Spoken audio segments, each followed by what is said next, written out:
자, 우리 옆에 사람에게 당신은 아무것도 아닙니다.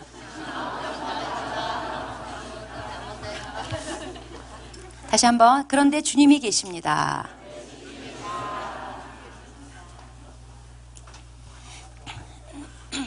네, 하나님 말씀 마태복음 5장 4절입니다. 한 절 같이 한 목소리로 읽어보겠습니다. 시작. 애통하는 자는 복이 있나니 그들이 위로를 받을 것이며. 아멘. 자, 예수님의 8가지 복에 대해서 저희들이 나누고 있습니다. 예수님의 말씀하신 8가지 복은 예수님을 잘 모르는 사람한테는 도무지 이해가 되지 않는 내용들입니다. 이거는 세상이 추구하는 바하고 너무나 다르기 때문에 세상 사람들이 꼭 피해가고 싶은 그런 내용들이기 때문에 잘 받아들여지지 않습니다. 오늘은 예수님의 8가지 복 중에서 두 번째, 애통하는 자가 복이 있다는 내용으로 하나님 말씀 보도록 하겠습니다. 여기 나오는 애통이라는 단어는 그 헬라어 뜻이 우는 것 중에서도 아주 심하게 우는 상태를 말합니다. 그런 게 복이 있는 자래요. 여러분 한번 울어보세요. 이렇게 우는 게 복이 있는 자래요. 이것도 역시 지난번 첫 번째 복, 심령이 가난한 자가 복이 있다. 그것처럼 별로 달갑지 않은 내용입니다. 그런데 예수님 말씀하시는 이 8가지 복들은 그리스도인은 세상 사람들과 다른 존재라는 것을 명확하게 구별짓는 내용들이에요. 현대인들은 골치 아픈 건 할 수만 있으면 피해가려고 합니다. 기계나 전자제품도 조작이 간편해야 팔려요. 그 핸드폰에 이렇게 껍데기 씌우는 거 있죠. 그걸 뭐라 그래요? 껍데기라고 그래요? 뭐라 그래요? 에? 케이스? 저는 그것도 귀찮아. 뭐 이렇게 한번 젖히는 것도 귀찮아요. 그냥 바로 눌러야지. 저는 그런 거 안 써요. 방송도 보면은 개그 프로나 오락 프로, 정말 영양가 없는 프로들이나 요새 떠요. 그 편성이 점점 비중이 높아져요. 사람들은 울 일이 없는 게 복이라고 생각합니다. 슬픔이 없는 게 행복이라고 생각해요. 그래서 때로는 자기 자신의 실제 상태를 애써 무시하면서 그냥 행복해 보이려고, 한번 행복해지고 싶어서 먹고 마시자, 즐기자, 이렇게 행복을 흉내내면서 살기도 합니다. 그런데 예수님께서 애통하는 자가 복받은 자다. 이게 정말 이해가 안 돼요. 여기서 예수님이 말씀하시는 애통이라는 게 우리가 흔히 생각할 수 있는 애통하고 헷갈리면 안 됩니다. 예를 들어서 울보. 그러니까 습관적으로 잘 우는 사람이 있어요. 성격적으로 잘 우는 사람이 있습니다. 저번에 어떤 형제님이 자기 부인이 또 무슨 일로 울었대요. 그래서 제가 그랬냐고 그랬더니 근데 울거나 말거나 이제 신경도 안 쓴대요. 먹고 날 울기 때문에 자기는 이제 거들떠도 안 본다는 거예요. 처음에는 우는 거 갖고 이제 쫄았죠. 근데 허구한 날 우니까 이제 약발도 떨어졌어요. 원래 잘 우는 사람이 있어요. 또 신세 타령하고 무슨 자기 연민에 빠져가지고 우는 거. 가룟 유다가 예수님 팔고 나서 스스로 뉘우쳤다고 그랬어요. 아마 울었겠죠. 눈물 흘렸겠죠. 이거는 자기 처지가 처량해서 자기 연민에 빠져서 우는 거예요. 그런 건 애통이 아니에요. 또 종교적인 거칠애로 애통하는 게 있습니다. 기도할 때 괜히 울먹거리는 보이스로 하는 기도 있죠. 하나님 아버지. 속은 애통도 아니면서 의뢰이 그냥 이렇게 울먹거리면서 예배드리고 찬양하고 기도하고, 이게 종교적인 거칠애예요. 이 거짓 경건이에요. 이건 경건의 모양이지 여기서 경건의 능력이 나타나는 건 아니에요. 예수님 말씀하시는 애통이라는 거는 무슨 자기 처지나 자기 이해 타산하고 관련된 것들이 아니에요. 뭐 상처받고 울고 자존심 상해서 울고 싸움에 져서 울고 게임에 져서 울고 돈을 잃어서 울고 물건을 싸게 샀는데 온라인에 더 싼 게 막 떠서 막 울고 이런 거 아니에요.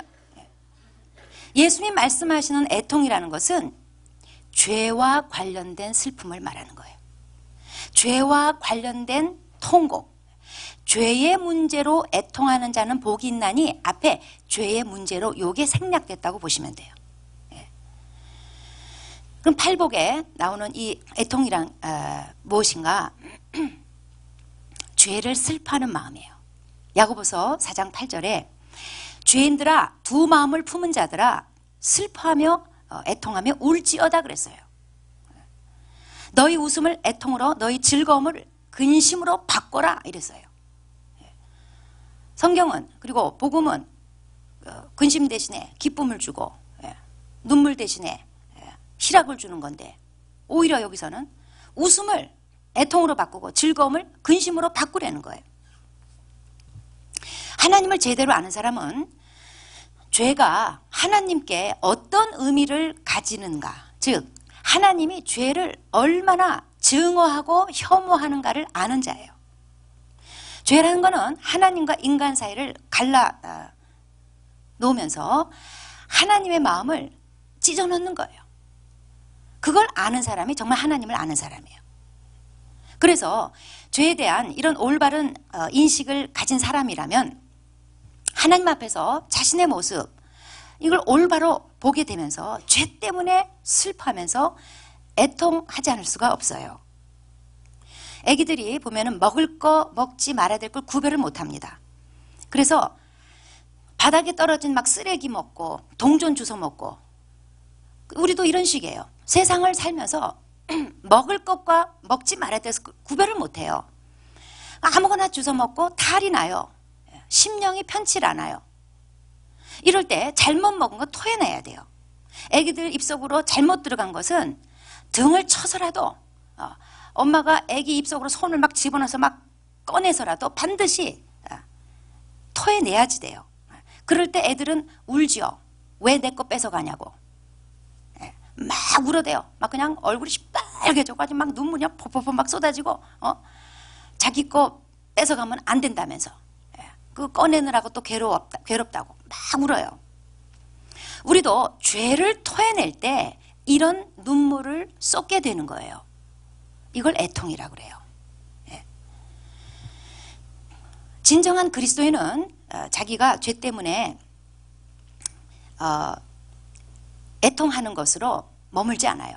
다른 사람의 죄 때문에도 애통하게 돼요. 또 이 사회와 시대 상태를 보면서 애통하게 돼요.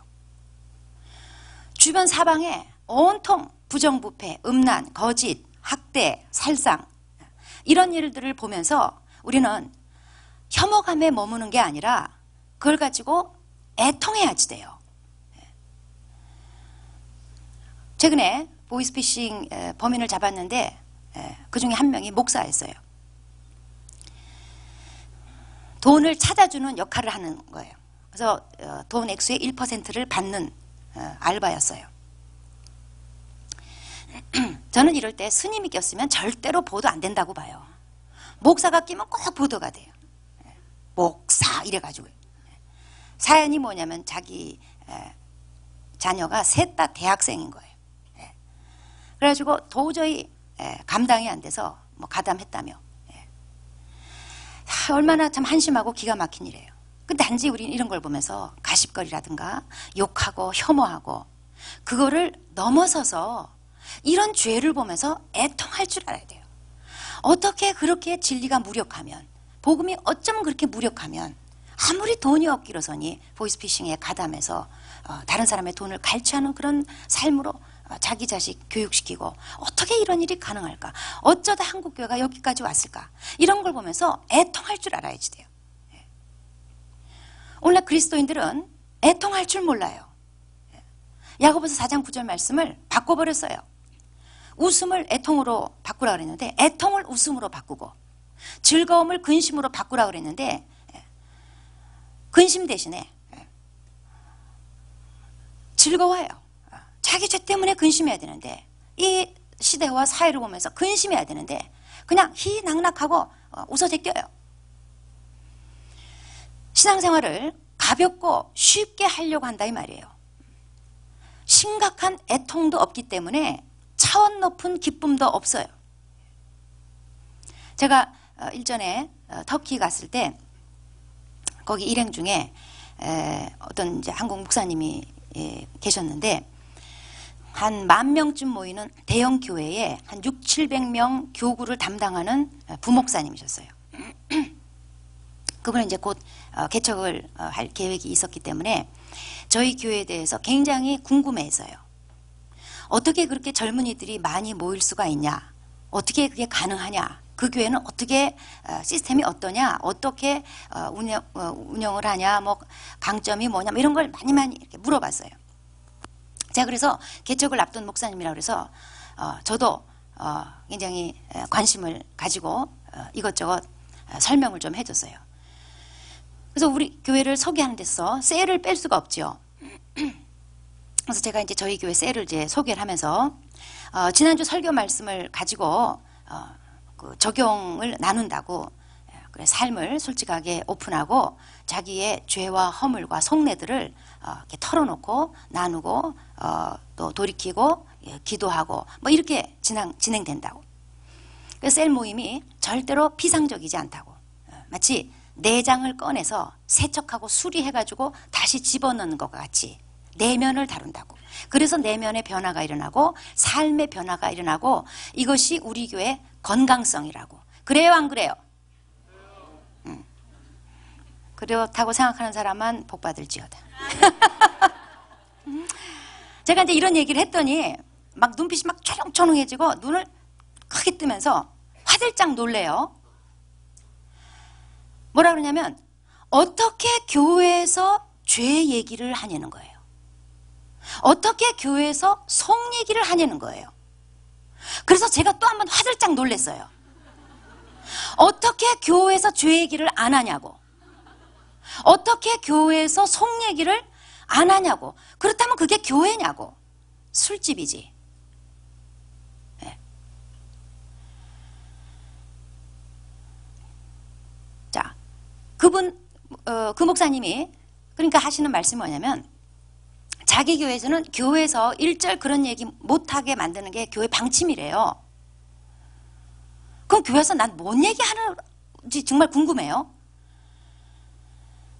그런 얘기를 교회에서 하면 사람들이 뒤에서 수군거리고 그게 그 사람에게 상처로 돌아가고 부작용이 많기 때문에 우리 교회에서는 일절 그런 거 못하게 합니다. 그게 우리 교회 방침입니다. 그래요. 그래서 제가 그랬어요. 수군거리고 상처받고 상처 주고받고 이런 일이 없도록 기본 토양을 가꾸는 게 먼저 우선돼야 되고, 또 교회란 거는 목욕탕이다. 다 벗고 떼미는 데가 셀이다. 나이스한 모습만 보여주고 나이스한 말만 늘어놓고 가니까 교회는 생명력이 없는 거다. 무능하고 세상과 다를 바 없는 거다. 그렇게 답을 해줬어요. 여러분, 복음은 기쁜 소식이에요. 그런데 이 복음, 기쁜 소식을 말하기 위해서는 제일 먼저 성경은 죄 얘기부터 꺼내요. 복음의 말이 시작되기 전에 제일 먼저 다루는 게 죄 문제예요. 복음은 우리에게 이렇게 말하고 있어요. 너는 죄인이다. 너는 죄와 허물로 죽은 자다. 시체다. 너는 천국 갈 가망성이 조금도 없는 시체다. 이렇게 시작하는 게 복음이에요. 그러니까 복음, 기쁜 소식은 죄 문제 해결 뒤에 오는 거죠.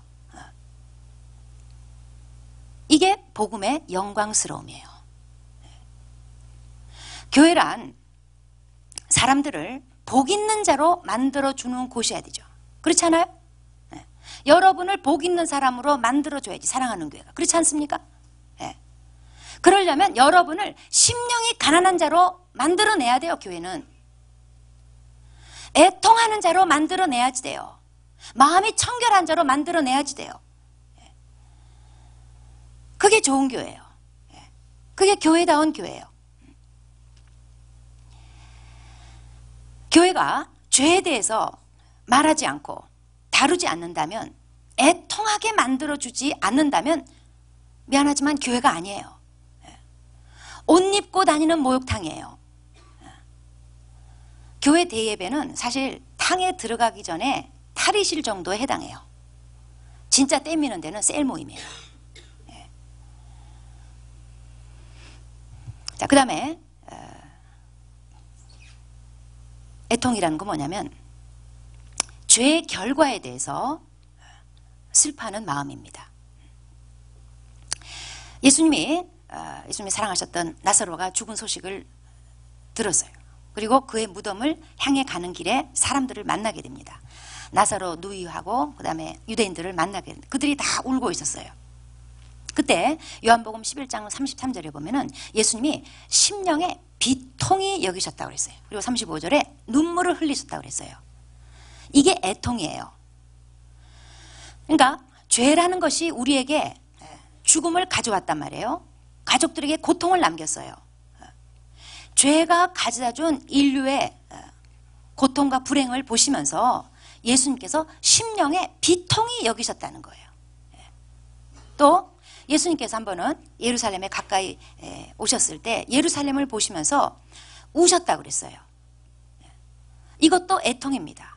앞으로 예루살렘이 유대인들이 예수님을 배척하는 죄를 짓고 그리고 하나님께 심판을 받아서 예루살렘이 엄청난 환란을 겪어요. 그리고 이스라엘 백성은 흩어져요. 그렇게 예루살렘 성에 닥칠 환란을 예수님께서 미리 내다보시면서 우셨어요. 유대인의 죄의 결과 때문에 그들이 앞으로 겪게 될 비참한 고통에 대해서 예수님이 애통하신 거예요. 예수 믿는 자는 이런 예수님의 성품을 받은 자예요.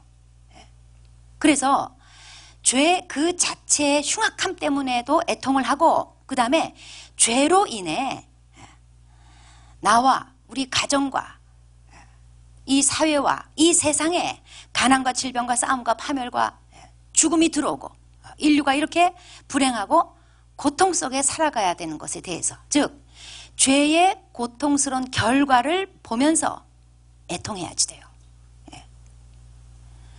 북한에 쓰레기 주워 먹는 꽃제비들, 몇천 원에 중국 시골 농부 아내로 팔려가는 북한 여자들, 이게 뭐예요? 북한이 교회를 파괴하고 그 자리에다가 김일성 우상을 세우고 숭배한 죄의 결과예요. 게이 퍼레이드를 보면서 저들이 웃으면서 퍼레이드를 하지만 저들의 웃음이 애통으로 바뀌어야 되는데 저들의 죄를 보면서 죄의 결과로 죄인지 뭔지 알지도 못하고 주워먹는 저들의 삶을 보면서 하나님 앞에 장차 저들이 당하게 될 운명을 보면서 그게 뭔지도 모르고 지금 웃고 있는 저들을 보면서 그리스도인들은 애통할 줄 알아야지 돼요. 애통하는 자가 하나님의 사람입니다. 팔복은 은사가 아니에요. 나는 애통하는 은사가 없어. 나는 부유하거든. 가난한 심령, 그런 은사가 없어. 그렇게 말할 수 있는 게 아니에요. 팔복을 예수님께서 말씀하시는 것은 그리스도인은 이래야 된다 이 말이에요.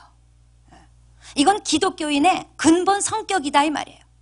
심령이 가난해야 되고 애통해야 되고 마음이 청결해야 되고 이게 그리스도인의 근본 성격이다 이 말이에요. 기독교인과 비기독교인의 절대적인 차이를 가르는 차이점이다 이 말이에요.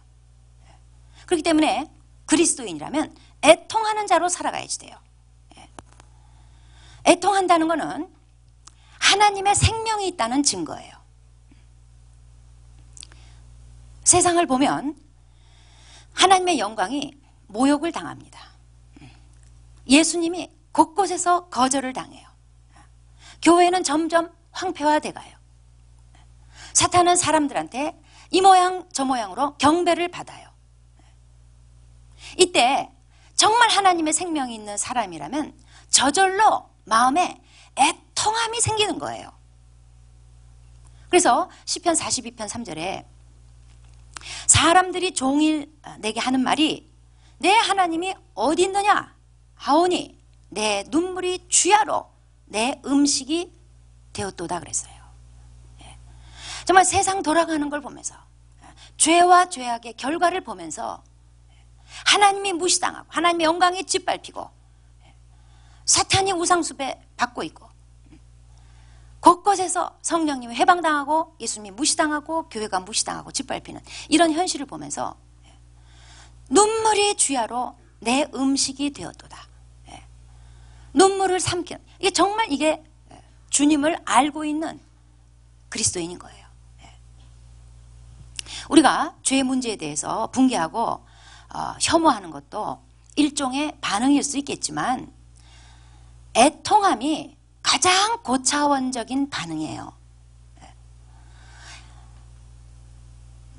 죄에 대해서, 죄의 문제에 대해서 분개하고 혐오하는 거. 예수님이 그 상황을 보실 때 애통하셔요. 이게 예수님의 마음이에요. 그래서 애통하는 자는 다름 아닌 주님의 마음을 가진 자예요. 예수님을 닮은 자예요. 죄와 죄의 문제에 대한 애통함이 없다면 아직 예수님 닮은 거 멀었어요. 주님의 마음을 갖고 사는 그리스도인이 아니에요. 또 애통은 사랑이 있다는 증거예요. 사랑이 없으면 울지도 않습니다. 애통하지 않아요. 자식에 대해서 애통할 수 있는 것은 자식을 사랑하기 때문에 그래요. 다른 일에 대해서 애통하지 않는 것은 사랑이 없기 때문에 그래요. 예수님은 나사로 가족을 특별히 사랑하셨어요. 유대인들을 정말 품고 사랑하셨어요. 그렇기 때문에 나사로의 무덤 앞에서 우셨고 예루살렘 앞에서 우셨어요. 한국교회가 세속화되고 무기력해지고 무너진 건 사실이에요. 그런데 이거를 싸잡아서 한국교회를 정죄하고 욕하고 부인하는 거, 이건 굉장히 위험한 태도예요. 어떤 목사님이 그랬다고 그랬어요. 한국 목사들은 죄다, 넥타이맨 무당이다. 그래서 저는 넥타이 안 매요.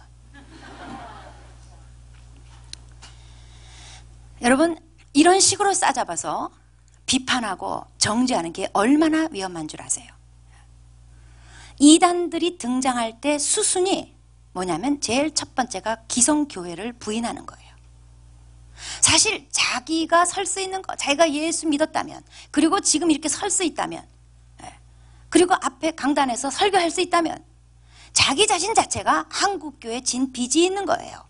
한국교회가 있었기 때문에 자기가 있는 거예요. 그런데 기성교회를 죄다 싸잡아서 부인하고 욕하고 비판한다면 그 이유는 그래야 자기가 설 자리가 생기기 때문에 그래요. 자기의 등장을 정당화하기 위해서 기존 교회와 교단들을 싸잡아서 욕하고 비판하는 거예요. 물론 한국교회 비판할 점 많이 있겠죠. 그러나 주님의 마음은 뭐겠어요? 그런 한국교회를 보고 애통하는 거예요. 병들었어도 장애가 있어도 교회는 그분의 몸이에요. 주님은 그의 몸을 통해서, 그의 교회를 통해서 일해 가시는 거예요. 더뎌도, 잘못 가는 것 같아도, 비틀거려도 결국은 하나님께서 교회를 통해서 일하시는 거예요. 정죄가 교회를 살리는 게 아니라 애통이 교회를 살리는 거예요. 자기가 다니는 교회에 대해서 정죄하고 있다면 이건 잘못하고 있는 거예요. 정죄는 하나도 그 교회를 살리지 않아요. 애통할 때 그 교회를 살리는 거예요. 또 애통은 성결하다는 증거예요. 성결하지 않으면 애통할 일도 없어요. 죄의 기준이 무너진 사람은 애통할 수도 없어요. 그렇기 때문에 애통한다는 것은 하나님의 사람이라는 증거예요. 이 타락하고 혼탁한 세상을 살면서 아무런 느낌이 없다는 게 하나님의 사람으로서 그게 가능한 일이에요? 세상 사람하고 다른 점이 도대체 뭐예요? 그저 고작해야 자기가 받은 상처, 자기가 입은 손해, 피해 이런 거나 가지고 울며 불며 지내는, 그렇다면 세상 사람하고 다를 바가 뭐가 있겠어요? 시편 51편 7절에 하나님께서 구하시는 제사는 상한 심령이라고 그랬어요. 그러면서 하나님이여 상하고 통회하는 마음을 주께서 멸시하지 아니하시라 그랬어요. 상하고 통회하는 심령을 하나님께서 멸시치 않고 하나님의 위로로 갚아주시는 거예요. 베드로가 예수님을 부인했습니다. 대제사장집에서 새벽녘에 불을 쬐고 있다가 예수님의 일당이라고 한 여종이 얘기를 하니까 화들짝 놀라면서 절대 아니라면서 예수님을 부인했어요. 3번이나 부인했어요. 그리고 뛰쳐나왔어요. 생각해 보니까 예수님이 닭 울기 전에 네가 나를 3번 부인하리라, 그 말씀이 생각이 나가지고 밖에 나가서 심히 통곡했더라. 마태복음 26장 75절 말씀이에요. 예. 이때 통곡한 게 베드로의 애통이에요. 예. 그런데 애통하는 자는 복이 있다 그랬어요. 위로를 받을 것이요 그랬어요. 그래서 요한복음 21장으로 가면은 베드로가 위로를 받습니다. 예수님이 숯불을 피워놓고 생선을 구워놓고 베드로를 기다려요. 그 숯불은 무슨 숯불이냐? 요한복음 그 앞으로 가면 18장 18절에 그때가 추운 고로 종들과 하석들이 숯불을 피우고 서서 쬐다 그랬어요. 그 숯불이에요. 주님께서 똑같은 걸 재현하셨어요. 베드로가 숯불 앞에서 예수님을 부인한 거를 주님께서 베드로를 위로하시기 위해서, 애통하는 베드로를 위로하시기 위해서 똑같은 숯불을 만들어 놓고 생선을 올려놓고 기다리고 계셨어요. 베드로가 3번 부인했어요.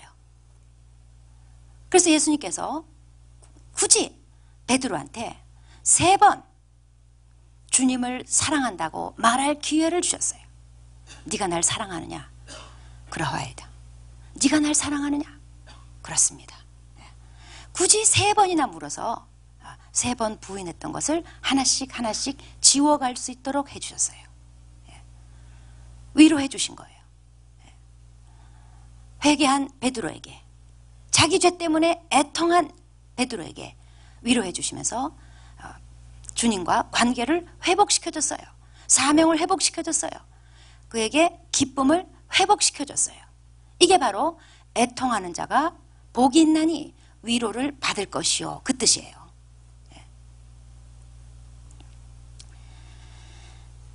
죄가 제거되고 나면은 그 자리로 들어오는 하나님의 은혜가 있습니다. 주님 관계가 회복이 돼요. 교제가 회복이 돼요. 이러므로써 위로가 돼요. 애통이 처절할수록 기쁨도 이루 말할 수 없이 형언할 수 없는 기쁨이 커져요.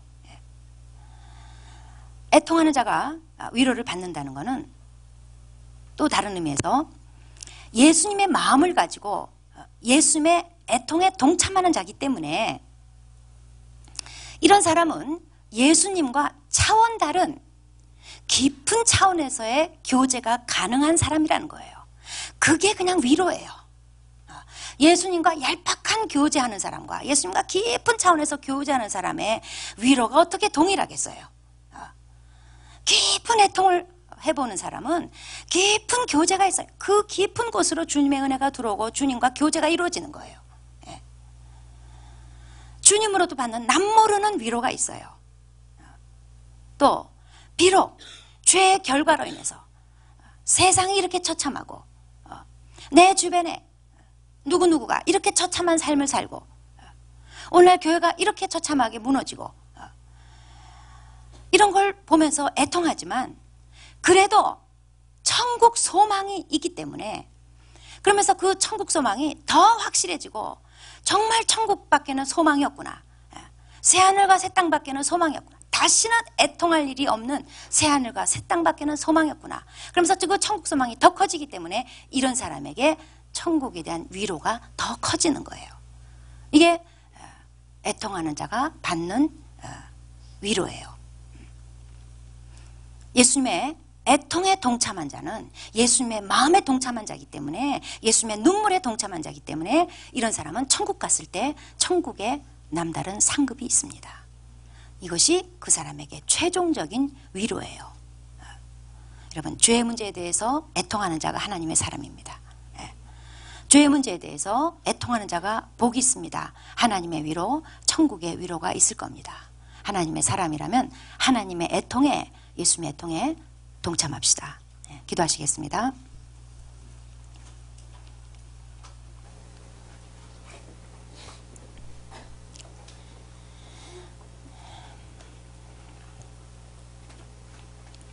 네, 우리가 정말 하나님을 제대로 알 때 내가 얼마나 흉악한 죄인인지가 보입니다. 내 속에서 끊임없이 올라오는 죄가 얼마나 더럽고 흉악한 건지 보입니다. 그리고 정말 하나님을 아는 사람이라면 그 죄 때문에 정말 괴롭습니다. 슬픕니다. 이 죄가 하나님의 마음을 찢어놓을 것을 알기 때문에, 그리고 하나님과 관계를 이간질하는 걸 알기 때문에 그 죄를 볼 때 정말 눈물이 납니다. 마음이 비통합니다. 이런 사람이 애통하는 자예요. 여러분, 자신의 죄 때문에 이렇게 애통하십니까? 그냥 세상 이익 때문에, 그런 게 자기 뜻대로 안 돼서, 자기가 그냥 받은 상처 때문에, 그런 것 때문에 고작 눈물 질질 짜면서 애통하며 살고 있습니까? 그건 하나님의 사람이 아닙니다. 정말 하나님의 사람은 나의 죄 때문에, 또 세상의 이런 처참한 죄 때문에, 그리고 죄가 가져다 준 그 결과가 얼마나 비참한지 그런 걸 보면서 정말 마음에 아파하고 괴로워하는 게 하나님의 사람입니다. 우리 이 시간에 주님께 이렇게 기도하겠습니다. 하나님, 저는 참 하나님의 마음이 없다는 걸 오늘 봅니다. 맨날 내 문제만 갖고 씨름하고 내 이익에 위배된 일 때문에 손해보고 피해 입은 것 때문에 늘 아파하고 괴로워하는 그런 수준이었습니다. 주님, 저의 눈을 열어주셔서 주님의 애통을 제게 부어주십시오. 예수님의 마음에 동참하게 하여 주십시오. 그래서 제게 남다른 위로가 있고 남다른 상급이 있는 그런 삶이 되기를 바랍니다. 깊은 차원에서 주님을 만나고 교제하는 삶이 되기를 바랍니다. 주님, 저에게 애통하는 마음을 부어주시옵소서. 기도하시겠습니다.